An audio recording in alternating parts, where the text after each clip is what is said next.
Fail করে, হাত পাকে ফেল করে না। চমৎকার একটা কথা শুনেন, চমৎকার কথা। কত বড় ধোঁকাবাজ!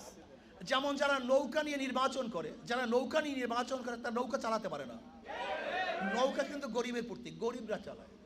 যারা ধানের শেষে নির্বাচন করে তারা কিন্তু ধান কাটতে পারে না। কাদের প্রতীক ধানের শীষ? গরিবের প্রতীক। নাঙ্গল নিয়ে যারা নির্বাচন করে, নাঙ্গল নিয়ে যারা বহন করতে পারে না, অথচ প্রতীক কাদের? গরিবদের প্রতীক। দেখেন সবাই গরিবদের শুভাকাঙ্ক্ষী, কত বড় ধোঁকাবাজ। এরপর আসেন যারা কাস্তে নিয়ে নির্বাচন করে, ওই যে কাঁচি যা দিয়ে ধান কাটে, কাঁচি দিয়ে কারা কাজ করে? গরিবরা কাজ করে।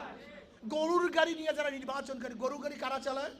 গরিবরা চালায়। কিন্তু যারা নির্বাচন করে একজনও গরু গাড়ি চালাতে, তার মানে ওদের কথায়, ওদের কাজে, ওদের মার্কার মধ্যে সব জায়গায় গরমিল, কোনো জায়গায় সবই ধোঁকাবাজি।